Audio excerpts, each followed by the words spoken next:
ಆತ್ಮೀಯ ವಿದ್ಯಾರ್ಥಿಗಳೇ, SSLC science ಅಧ್ಯಾಯ 13 ವಿದ್ಯುತ್ ಪ್ರವಾಹದ ಕಾಂತೀಯ ಪರಿಣಾಮಗಳು. ಈ ಅಧ್ಯಾಯದಲ್ಲಿ ನಾವು ಈಗಾಗಲೇ ಹಿಂದಿನ ವಿಡಿಯೋದಲ್ಲಿ ಕಾಂತಗಳ ಗುಣಗಳು, ಕಾಂತೀಯ ಬಲರೇಖೆಗಳ ಗುಣಲಕ್ಷಣಗಳು, ಆರ್ಸ್ಟೆಡ್ನ ಪ್ರಯೋಗ ಮತ್ತು ನೇರ ವಾಹಕದಲ್ಲಿ ಕಾಂತೀಯ ಬಲರೇಖೆಗಳು ಉಂಟಾಗುವಿಕೆ ಬಗ್ಗೆ ತಿಳಿದುಕೊಂಡಿದ್ದೇವೆ.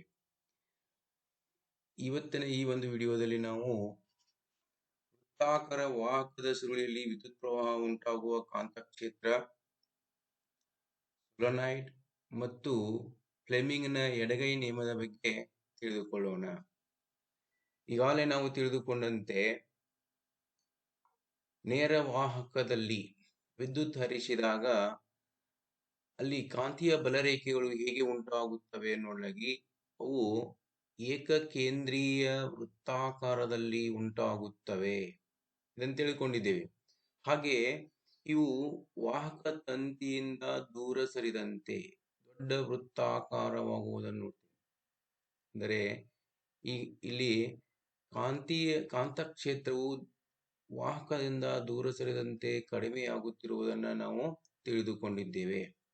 ಹಾಗಾದರೆ ಈ ಒಂದು ವಾಹಕ ತಂತಿಯ ವಿನ್ಯಾಸವನ್ನು ಬದಲಾಯಿಸಿದಾಗ ಅದನ್ನು ವೃತ್ತಾಕಾರವಾಗಿ ಜೋಡಿಸಿದಾಗ ಆವಾಗ ಅದರಲ್ಲಿ ಕಾಂತೀಯ ಬಲರೇಖೆಗಳು ಹೇಗೆ ಉಂಟಾಗುತ್ತವೆ ಎನ್ನುವುದನ್ನು ನಾವು ಗಮನಿಸೋಣ. ಹಾಗಾದರೆ ಈ ಒಂದು ಚಿತ್ರದಲ್ಲಿ ನಾವು ವಾಹಕ ತಂತಿಯನ್ನು ವೃತ್ತಾಕಾರದಲ್ಲಿ ವಿನ್ಯಾಸಗೊಳಿಸಿ ಅದನ್ನು ವಿದ್ಯುತ್ ಮಂಡಲಕ್ಕೆ ಜೋಡಿಸಿ ಇದರಲ್ಲಿ ವಿದ್ಯುತ್ತನ್ನು ಹರಿಸಿದಾಗ ಈ ಒಂದು ತಂತಿಯ ಈ ಬಿಂದುವಿನಲ್ಲಿ ವಿದ್ಯುತ್ ಯಾವ ರೀತಿಯಾಗಿ ಹರಡಿದೆ ಅನ್ನೋದನ್ನು ನೋಡ್ತೀವಿ. ಇಲ್ಲಿ ಕಾಂತೀಯ ಬಲರೇಖೆಗಳು ಯಾವ ರೀತಿಯಾಗಿ ಜೋಡಣೆಗೊಂಡಿವೆ ಅಂದರೆ ಇಲ್ಲಿಯೂ ಸಹಿತ ವೃತ್ತಾಕಾರದಲ್ಲಿ ಜೋಡಣೆಗೊಂಡಿವೆ. ಅದೇ ರೀತಿ ಇವು ದೂರು ಸರಿದಂತೆ ಇವುಗಳ ವೃತ್ತವು ದೊಡ್ಡದಾಗುತ್ತಿರುವುದನ್ನು ಕಾಣುತ್ತೇವೆ ಅನ್ನೋದನ್ನು ಕಾಣ್ತಾ ಇದ್ದೇವೆ. ಆಮೇಲೆ ಇವು ಮಧ್ಯದಲ್ಲಿ ಎರಡು ಕಡೆ ಅವು ಮಧ್ಯ ಕಡೆಗೆ ಬಂದಾಗ ಮಧ್ಯದಲ್ಲಿ ಒಂದು ಸರಳ ರೇಖೆಯಲ್ಲಿ ಕಾಣುತ್ತಿವೆ ಅನ್ನೋದನ್ನ ನೋಡ್ತೇವೆ. ಇದನ್ನೇ ನಾವು ಒಂದೊಂದಾಗಿ ವೀಕ್ಷಣೆ ಮಾಡೋಣ.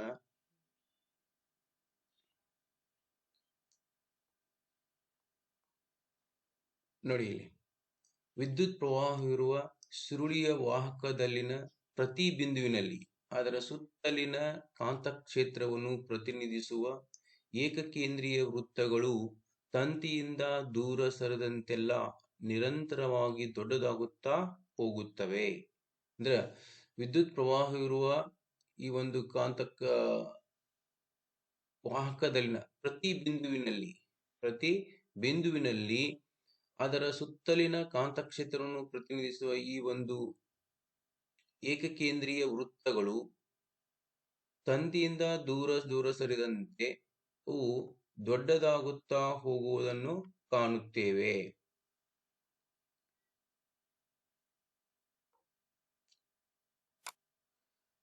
ಆಮೇಲೆ ಎರಡನೇದಾಗಿ ನಾವು ವೃತ್ತಾಕಾರದ ಸುರುಳಿಯ ಕೇಂದ್ರವನ್ನು ತಲುಪುತ್ತಿದ್ದಂತೆ ದೊಡ್ಡ ವೃತ್ತಗಳ ಕಮಾನುಗಳು ಸರಳ ರೇಖೆಯಂತೆ ಗೋಚರಿಸುತ್ತವೆ. ಇಲ್ಲಿ ನಾವು ಅವು ದೊಡ್ಡ ವೃತ್ತದ ಕಮಾನುಗಳು ಮಧ್ಯದಲ್ಲಿ ಬಂದಾಗ ಸಮಾನ ರೇಖೆಯಂತೆ ಗೋಚರಿಸುತ್ತವೆ. ಇಲ್ಲಿ ಅನಿಮೇಷನ್ನಲ್ಲಿ ನೋಡಲಾಗಿ ಈ ವೃತ್ತಗಳು ಮಧ್ಯವನ್ನು ತಲುಪಿದಾಗ ಅಂದ್ರೆ ತಂತಿಯ ಸುರುಳಿಯ ಮಧ್ಯ ಭಾಗದಲ್ಲಿ ಅದು ಒಂದು ಸರಳ ರೇಖೆಯನ್ನ ಗೋಚರಿಸುತ್ತೆ ಅನ್ನೋದನ್ನ ನಾವಿಲ್ಲಿ ಕಾಣ್ತಾ ಇದ್ದೀವಿ.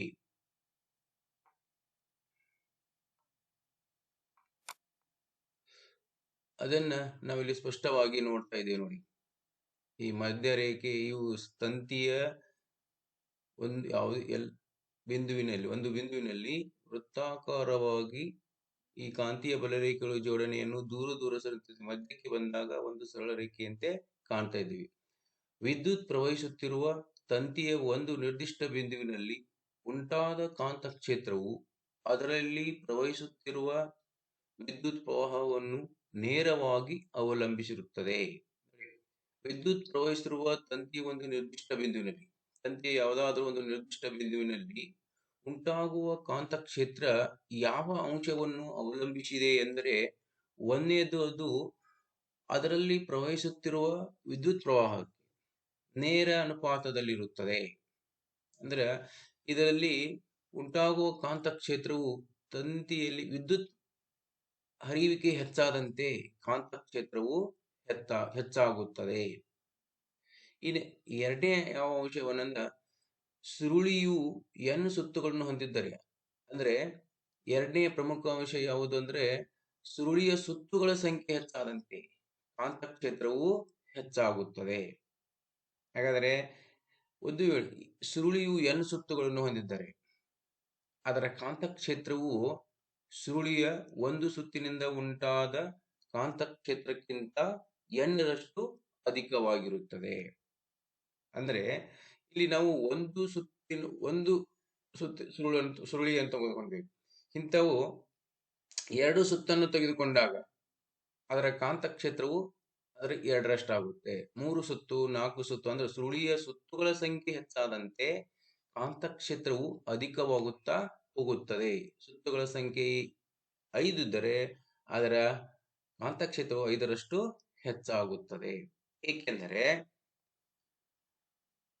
ಪ್ರತಿಯೊಂದು ಸುರುಳಿಯಲ್ಲಿನ ವಿದ್ಯುತ್ ಪ್ರವಾಹವು ಒಂದೇ ದಿಕ್ಕಿನಲ್ಲಿ ಇರುತ್ತದೆ.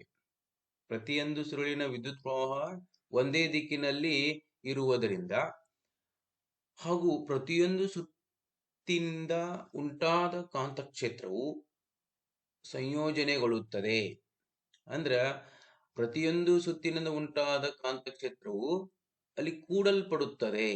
ಅದಕ್ಕಾಗಿ ಸುತ್ತುಗಳ ಸಂಖ್ಯೆ ಹೆಚ್ಚಿದಂತೆ ಕಾಂತಕ್ಷೇತ್ರವು ಅಧಿಕವಾಗುತ್ತದೆ. ಇನ್ನು ಈ ಒಂದು ತಂತಿಯ ಸುತ್ತುಗಳನ್ನು ಹೆಚ್ಚು ಮಾಡಿ ನಾವು ಕಾಂತಕ್ಷೇತ್ರವನ್ನು ಹೆಚ್ಚಿಸ್ತೇವೆ, ಪಡ್ಕೊಳ್ಳಿಕ್ಕೆ ಸಾಧ್ಯತೆ ಏನು? ಕಾಂತಕ್ಷೇತ್ರವನ್ನು ಹೆಚ್ಚಿಸಲಿಕ್ಕೆ ತಂತಿಯ ಸುತ್ತುಗಳ ಸಂಖ್ಯೆಯನ್ನು ಹೆಚ್ಚಿಸಬೇಕೆಂದು ಗೊತ್ತಾದಾಗ ಅದರ ಒಂದು ವಿನ್ಯಾಸವನ್ನು ತಂತಿಯ ಸುತ್ತುಗಳನ್ನು ಹೆಚ್ಚು ಮಾಡಿ ನಾವು ವಿದ್ಯುತ್ ಹರಿಸಿದಾಗ ಅಲ್ಲಿ ಕಾಂತಕ್ಷೇತ್ರವು ಹೆಚ್ಚಾಗುತ್ತೆ ಅನ್ನೋದನ್ನು ನೋಡ್ತೀವಿ. ಈ ಒಂದು ವಿನ್ಯಾಸವನ್ನು ನಾವು ಸೊಲೊನಾಯ್ಡ್ ಎಂದು ಕರೆಯುತ್ತೇವೆ. ನೋಡಿ, ಇಲ್ಲಿ ಒಂದು ಅವಾಹಕ ಹೊದಿಕೆ ಇರುವ ತಾಮ್ರದ ತಂತಿಯ ಅನೇಕ ಸುರುಳಿಗಳನ್ನು ಒತ್ತೊತ್ತಾಗಿ ಸುತ್ತಿರುವ ಸಿಲಿಂಡರ್ ಆಕಾರವನ್ನು ಸೊಲೊನಾಯ್ಡ್ ಎನ್ನುವರು. ಅವಾಹಕ ಹೊಂದಿರುವ ಈ ಒಂದು ತಾಮ್ರದ ತಂತಿಯ ಅನೇಕ ಸುರುಳಿಗಳನ್ನು ಒತ್ತೊತ್ತಾಗಿ ಸುತ್ತಿರುವ ಸಿಲಿಂಡರ್ ಆಕಾರವನ್ನು ನಾವು ಏನಂತೀವಿ? ಸೊಲೊನಾಯ್ಡ್ ಎಂದು ಕರೆಯುತ್ತೇವೆ. ಅಂದ್ರೆ ಈ ರೀತಿಯಾಗಿ ಒತ್ತೊತ್ತಾಗಿ ಸುತ್ತಿರುವ ಸಿಲಿಂಡರ್ ಆಕಾರವನ್ನು ನಾವೇನಂತೀವಿ? ಸೊಲೊನಾಯ್ಡ್ ಎಂದು ಕರೆಯುತ್ತೇವೆ. ಹಂಗಾದ್ರೆ ಈ ಒಂದು ಸೊಲೊನಾಯ್ಡ್ ದಲ್ಲಿ ಕಾಂತೀಯ ಬಲರೇಖೆಗಳು ಹೇಗೆ ಉಂಟಾಗುತ್ತವೆ ಎಂದು ನೋಡಲಾಗಿ, ಇಲ್ಲಿ ಉಂಟಾಗುವ ಈ ಬಲರೇಖೆಗಳು ದಂಡಕಾಂತದಲ್ಲಿ ಉಂಟಾಗುವ ಕಾಂತೀಯ ಬಲರೇಖೆಗಳನ್ನ ಹೋಲುತ್ತವೆ. ನೋಡಿ, ನಾವು ಈಗಾಗಲೇ ದಂಡಕಾಂತದಲ್ಲಿ ಯಾವ ರೀತಿ ಕಾಂತೀಯ ಬಲರೇಖೆಗಳು ಉಂಟಾಗುತ್ತವೆ ಎಂದು ನೋಡಿದ್ದೇವೆ. ಅದೇ ರೀತಿ ಕಾಂತೀಯ ಬಲರೇಖೆಗಳ ವಿನ್ಯಾಸ ಇಲ್ಲಾಗುತ್ತೆ. ಈ ಒಂದು ಸೊಲೊನಾಯ್ಡಿನ ಒಂದು ದಂಡಕಾಂತದಂತೆ ವರ್ತಿಸುತ್ತದೆ. ಅಂದ್ರೆ ಈ ತಂತಿಯ ಸುರುಳಿಗಳು, ಆಮೇಲೆ ಇಲ್ಲಿ ಎರಡು ಕಾಂತೀಯ ಬಲರೇಖೆಗಳು ಈ ಸೊಲೊನಾಯ್ಡಿಗೆ ಎರಡು ತುದಿಯ ಉತ್ತರ ಧ್ರುವ ಮತ್ತು ದಕ್ಷಿಣ ಧ್ರುವವಾಗಿ ವರ್ತಿಸುತ್ತದೆ. ಮೊದಲನೇ ತುದಿ ಉತ್ತರ ಧ್ರುವ, ಎರಡನೇದು ದಕ್ಷಿಣ ಧ್ರುವವನ್ನು ನಾವಿಲ್ಲಿ ಕಾಣುತ್ತೇವೆ. ಕಾಂತೀಯ ಬಲರೇಖೆಗಳು ಉತ್ತರದಲ್ಲಿ ಉತ್ಪತ್ತಿಯಾಗಿ ದಕ್ಷಿಣದಲ್ಲಿ ಐಕ್ಯವಾಗುತ್ತಿರುವುದನ್ನ ಇಲ್ಲಿಯೂ ಸಹಿತ ಕಾಣುತ್ತೇವೆ. ಅಂದ್ರೆ ದಂಡಕಾಂತದಲ್ಲಿ ಉಂಟಾಗುವ ಕಾಂತೀಯ ಬಲರೇಖೆಗಳು ಸೊಲೊನಾಯ್ಡ್ದಲ್ಲಿ ಉಂಟಾಗುವ ಕಾಂತೀಯ ಬಲರೇಖೆಯನ್ನು ಹೋಲುತ್ತವೆ ನೋಡ್ತೀವಿ. ಈ ಒಂದು ಸೊಲೊನಾಯ್ಡ್ದಲ್ಲಿ ನಾವು ಪ್ರತಿ ಮಧ್ಯಭಾಗದಲ್ಲಿ ಅಥವಾ ಒಳಭಾಗದಲ್ಲಿ, ಸೊಲೊನಾಯ್ಡ್ನ ಒಳಭಾಗದಲ್ಲಿ ಒಳಭಾಗದಲ್ಲಿ ಕಾಂತೀಯ ಬಲರೇಖೆಗಳು ಪರಸ್ಪರ ಸಮಾಂತರ ಸರಳ ರೇಖೆಗಳಂತಿರುತ್ತವೆ. ಪರಸ್ಪರ ಸಮಾಂತರ ಸರಳ ರೇಖೆಯಂತಿರುತ್ತವೆ ಅನ್ನೋದನ್ನು ನಾವು ಕಾಣ್ತೇವೆ.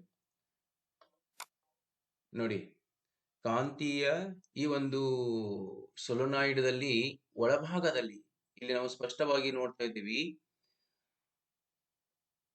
ಅವು ಪರಸ್ಪರ ಸಮಾಂತರ ಮತ್ತು ಸರಳ ರೇಖೆಯಲ್ಲಿವೆ. ಈ ಒಂದು ಸೊಲೊನಾಯ್ಡಿನ ಒಳಭಾಗದಲ್ಲಿ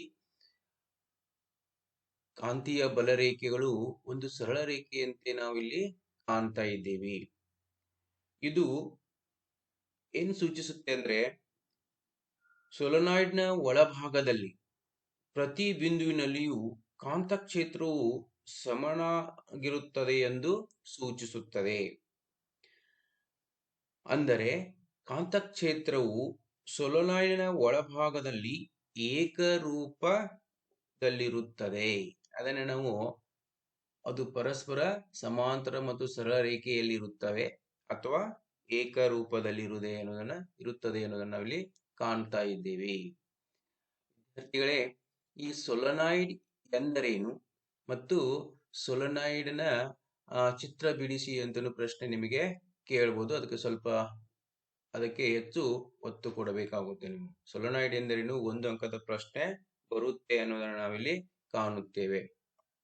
ಇಲ್ಲಿ ಹೆಚ್ಚು ಕಾಂತಕ್ಷೇತ್ರ ಹೊಂದಿರುವ ಸೊಲೊನಾಯ್ಡಿನಲ್ಲಿ, ಅಂದರೆ ಈ ಹೆಚ್ಚು ತಂತಿಯ ಸುತ್ತುಗಳನ್ನು ಹೊಂದಿದ ಈ ಒಂದು ಸೊಲೊನಾಯ್ಡಿನ ಒಳಗೆ ಒಂದು ಮೆದು ಕಬ್ಬಿಣದ ಪಟ್ಟಿಯನ್ನು ಇರಿಸಿದಾಗ, ಮೆದು ಕಬ್ಬಿಣ ತುಂಡವನ್ನು ಬಳಸಿ ನಾವು ವಿದ್ಯುತ್ ಕಾಂತಗಳ ತಯಾರಿಕೆಯಲ್ಲಿ ಬಳಸಲಾಗುತ್ತದೆ.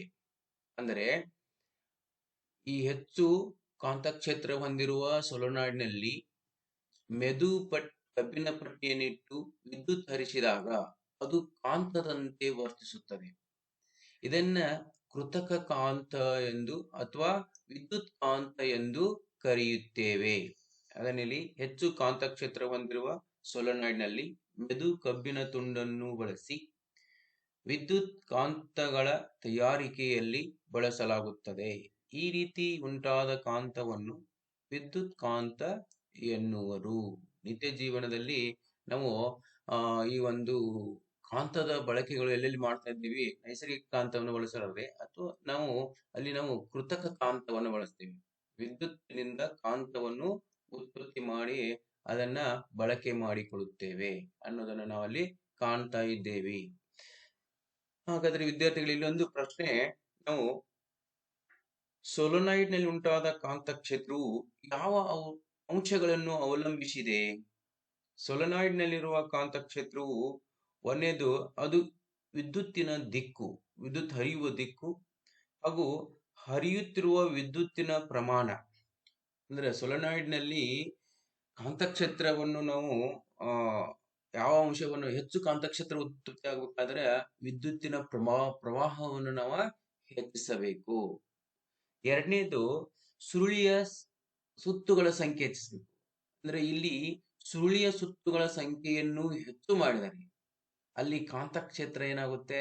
ಹೆಚ್ಚಾಗುತ್ತೆ. ನಾವು ಹಿಂದೆ ವೃತ್ತಾಕಾರ ಸುರುಳಿಯಲ್ಲಿ ನೋಡಿದ್ವಿ, ಸುರುಳಿಯ ಸುತ್ತು ಹೆಚ್ಚು ಮಾಡಿದಾಗ ಅದನ್ನೇ ನಾವು ಸೊಲೊನಾಯ್ಡ್ ಎಂದು ಕರಿತೀವಿ.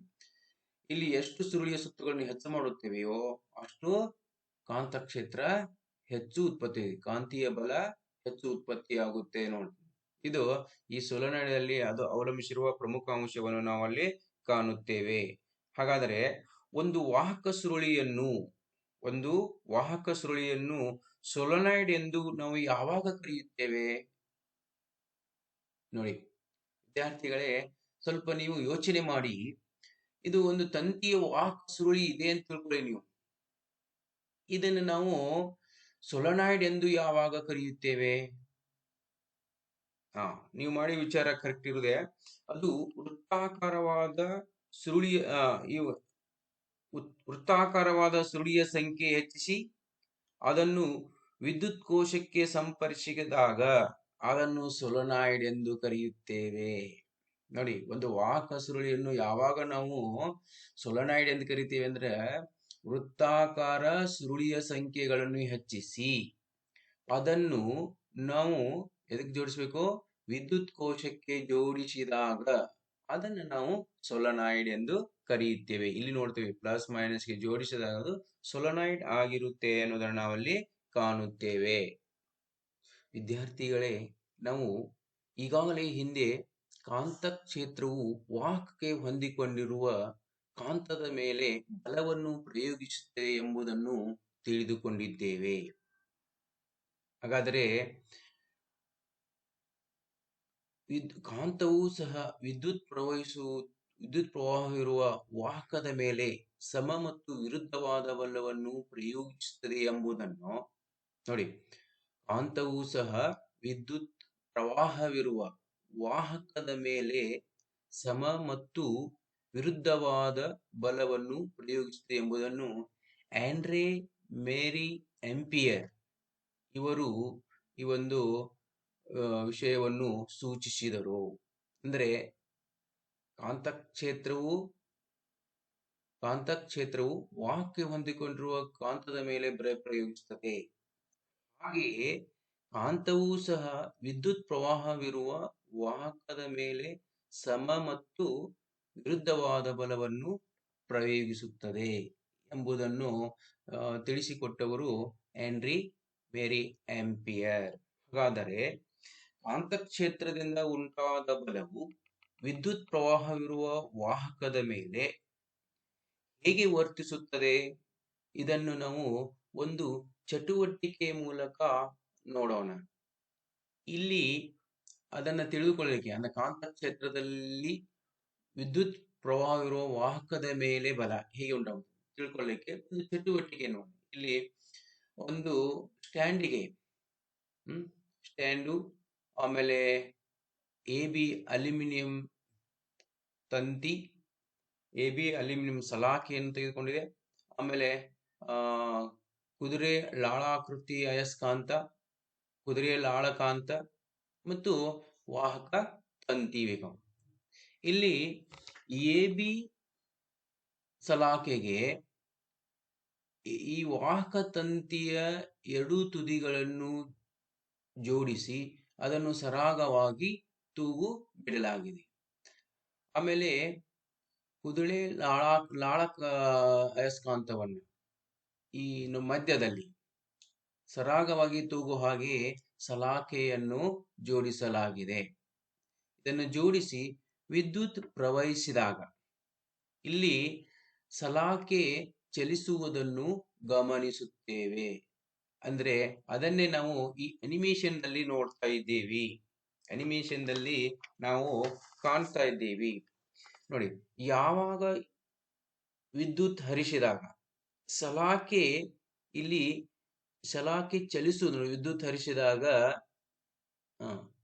ಈ ಅನಿಮೇಷನ್ ನಲ್ಲಿ ಸಲಾಕೆ ಚಲಿಸುವುದನ್ನು ಕಾಣುತ್ತೇವೆ. ಯಾಕೆ ಅದು ಚಲಿಸಿತು ಅಂತ ನಾವು ಗಮನಿಸಿದಾಗ, ಸಲಾಕೆಯಲ್ಲಿ ವಿದ್ಯುತ್ ಹರಿದಾಗ ಅದು ಕಾಂತಕ್ಷೇತ್ರವನ್ನು ಉಂಟು ಮಾಡುತ್ತದೆ. ಈ ಕಾಂತಕ್ಷೇತ್ರವು ಅಯಸ್ಕಾಂತದಿಂದ ಉಂಟಾದ ಕಾಂತಕ್ಷೇತ್ರದೊಂದಿಗೆ ವರ್ತಿಸುತ್ತದೆ. ಅದು ಸಲಾಕೆಯ ಮೇಲೆ ಬಲವನ್ನು ಹಾಕುವುದರಿಂದ ಸಲಾಕೆ ಚಲಿಸುತ್ತದೆ. ಅಂದರೆ ಈಗಾಗಲೇ ಈ ಅಯಸ್ಕಾಂತದಲ್ಲಿ ಕಾಂತೀಯ ಬಲರೇಖೆಗಳು ಇರ್ತವೆ. ಕಾಂತೀಯ ಬಲರೇಖೆಗಳನ್ನ ಇದ್ದಾಗ ಈ ವಿದ್ಯುತ್ ಹರಿಸಿದಾಗ ಈ ಕಾಂತೀಯ ಬಲರೇಖೆಗಳು ಅದನ್ನು ಕತ್ತರಿಸುವುದರಿಂದ ಅಲ್ಲಿ ಏನಾಗುತ್ತೆ, ಒಂದಕ್ಕೊಂದು ವರ್ತಿಸುವುದರಿಂದ ಸಲಾಕೆ ಮೇಲೆ ಬಲವನ್ನು ಹಾಕುವುದರಿಂದ ಸಲಾಕೆ ಚಲಿಸುತ್ತದೆ ಎಂಬುದನ್ನು ನಾವಿಲ್ಲಿ ಕಾಣುತ್ತೇವೆ.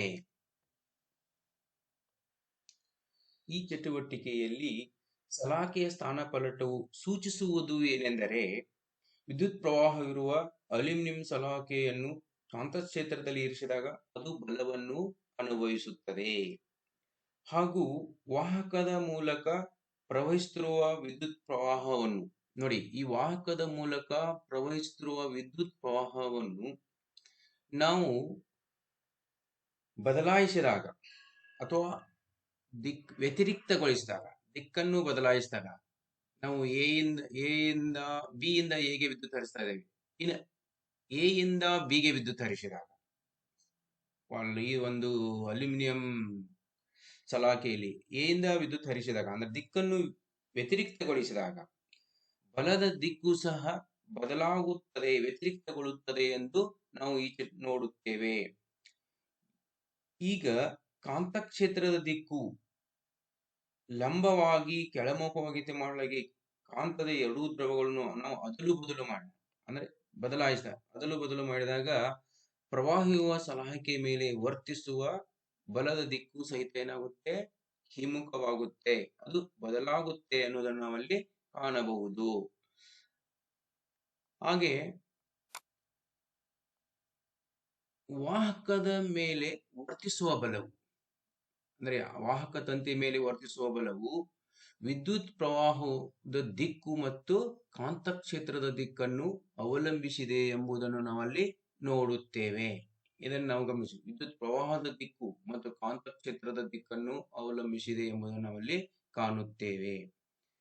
ಹಾಗಾದರೆ ಈ ಒಂದು ವಿದ್ಯುತ್ ಪ್ರವಾಹದ ದಿಕ್ಕು ಮತ್ತು ಕಾಂತಕ್ಷೇತ್ರದ ದಿಕ್ಕನ್ನು ಅವಲಂಬಿಸಿದೆ ಎಂದು ನೋಡ್ಲಿಕ್ಕೆ ಫ್ಲೆಮಿಂಗ ತನ್ನ ಒಂದು ಸರಳವಾದ ಪ್ರಯೋಗದ ಮೂಲಕ ತೋರಿಸಿಕೊಟ್ಟಿದ್ದಾನೆ. ಅದನ್ನು ನಾವು ಫ್ಲೆಮಿಂಗಿನ ಎಡಗೈ ನಿಯಮ ಎಂದು ಗುರುತಿಸುತ್ತೇವೆ. ಹಾಗಾದರೆ ಫ್ಲೆಮಿಂಗಿನ ಎಡಗೈ ನಿಯಮದ ಮೂಲಕ ಅದನ್ನು ನಾವು ತಿಳ್ಕೊಳ್ತೀವಿ. ಹಾಗಾದರೆ ವಿದ್ಯುತ್ ಪ್ರವಾಹದ ದಿಕ್ಕು ಕಾಂತಕ್ಷೇತ್ರದ ದಿಕ್ಕಿಗೆ ಲಂಬವಿದ್ದಾಗ ಸಲಾಕೆಯ ಸ್ಥಾನಪಲ್ಲಟ ಗರಿಷ್ಠವಾಗಿರುತ್ತದೆ.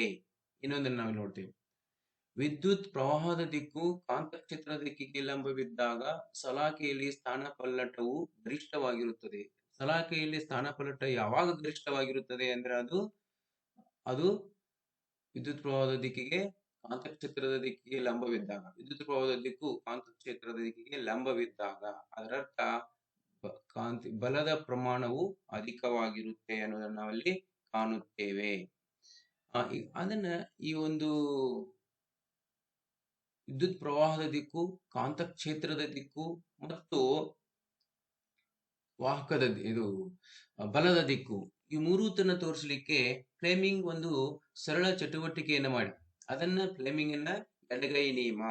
ನಾವು ಸರಳವಾಗಿ ನಮ್ಮ ಎಡಗೈಯ ತೋರು ಬೆರಳು, ಮಧ್ಯ ಬೆರಳು ಮತ್ತು ಹೆಬ್ಬೆರಳು ಈ ಮೂರೂತನ್ನು ಪರಸ್ಪರ ಸಮಾಂತರವಾಗಿ ಹಿಡಿದಾಗ ನೋಡಿ, ನಾವು ಎಡಗೈಯ ತೋರು ಬೆರಳನ್ನ, ಮಧ್ಯ ಬೆರಳು ಮತ್ತು ಹೆಬ್ಬೆರಳನ್ನು ಪರಸ್ಪರ ಸಮಾಂತರವಾಗಿ ಹಿಡಿದಾಗ ಒಂದಕ್ಕೊಂದು ಲಂಬವಾಗಿ ಹಿಡಿದಾಗ ಆವಾಗ ಏನ್ ಚಿತ್ರ ಕಾಣುತ್ತೆ? ಈ ಚಿತ್ರದಲ್ಲಿ ನೋಡಿ, ಇದು ಹೆಬ್ಬೆರಳು, ತೋರು ಬೆರಳು, ಮಧ್ಯ, ಈ ರೀತಿ ಹಿಡಿದಾಗ ಇವು ಏನೇನ್ ಸೂಚಿಸುತ್ತವೆ ಅದನ್ನ ನಾವು ಈ ಫ್ಲೆಮಿಂಗಿನ ತನ್ನ ಎಡಗೈ ನಿಯಮದಲ್ಲಿ ಹೇಳಿದಾನೆ.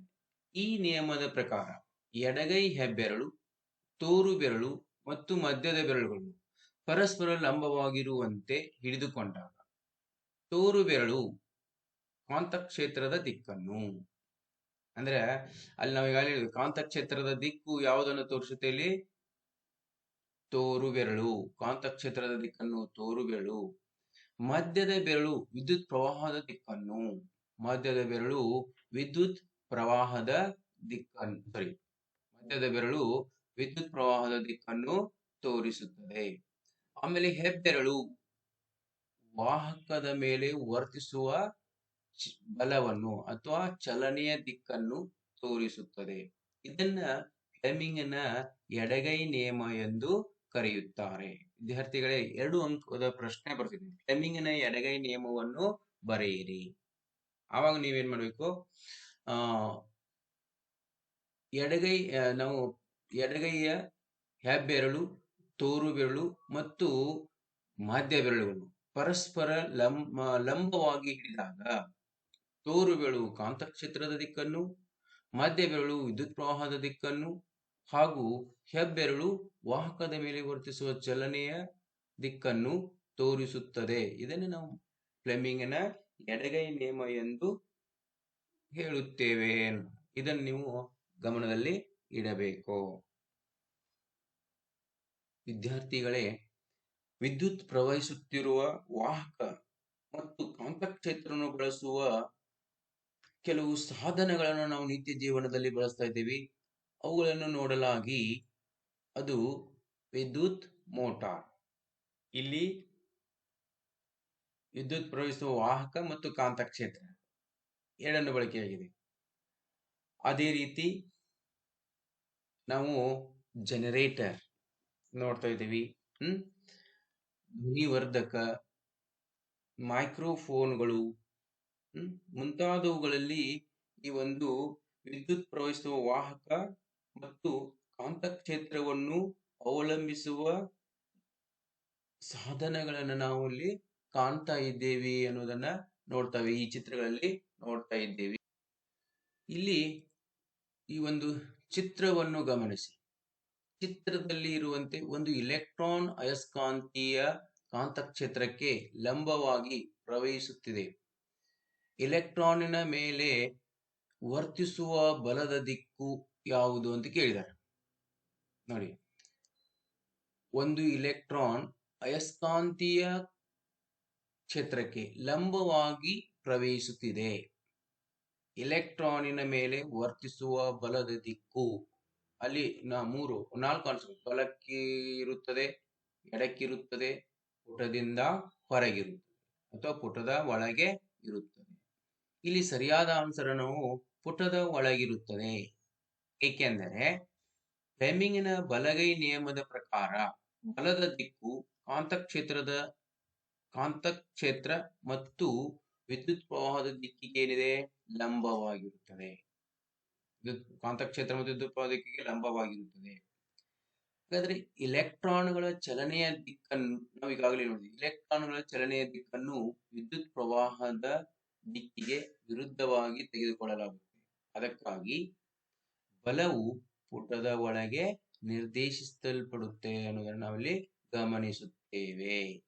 ಹಾಗಾದರೆ ವಿದ್ಯಾರ್ಥಿಗಳೇ, ಇಲ್ಲಿಯವರೆಗೆ ನಾವು ವೃತ್ತಾಕಾರ ವಾಹಕದಲ್ಲಿ ಕಾಂತಕ್ಷೇತ್ರ ಹೇಗೆ ಉತ್ಪತ್ತಿಯಾಗುತ್ತೆ, ಸೊಲೆನಾಯ್ಡ್ ಎಂದರೇನು, ಸೊಲೆನಾಯ್ಡ್ನ ಕಾಂತೀಯ ಬಲರೇಖೆಗಳು ಹೇಗೆ ಉತ್ಪತ್ತಿಯಾಗುತ್ತವೆ, ಸೊಲೆನಾಯ್ಡ್ನ ಬಳಕೆ, ಹಾಗೆಯೇ ನಾವು ಕಾಂತಕ್ಷೇತ್ರದಲ್ಲಿ ವಿದ್ಯುತ್ ಪ್ರವಾಹ ಇರುವ ವಾಹಕದ ಮೇಲೆ ಬಲ ಅಂದ್ರೆ ವಿದ್ಯುತ್ ಶಕ್ತಿಯಿಂದ ಚಲನ ಶಕ್ತಿಯನ್ನ ಹೇಗೆ ಉಂಟಾಗುವಿಕೆಯನ್ನು, ಅದಕ್ಕೆ ಫ್ಲೆಮಿಂಗಿನ ಎಡಗೈ ನಿಯಮ, ಇವುಗಳ ಬಗ್ಗೆ ತಿಳಿದುಕೊಂಡಿದ್ದೇವೆ. ಇನ್ನು ಮುಂದಿನ ವಿಡಿಯೋದಲ್ಲಿ ನಾವು ವಿದ್ಯುತ್ ಮೋಟಾರ್ ಎಂದರೇನು, ವಿದ್ಯುತ್ ಮೋಟಾರ್ದ ರಚನೆ ಮತ್ತು ಕಾರ್ಯವಿಧಾನವನ್ನ ತಿಳಿದುಕೊಳ್ಳೋಣ. ವಂದನೆಗಳು.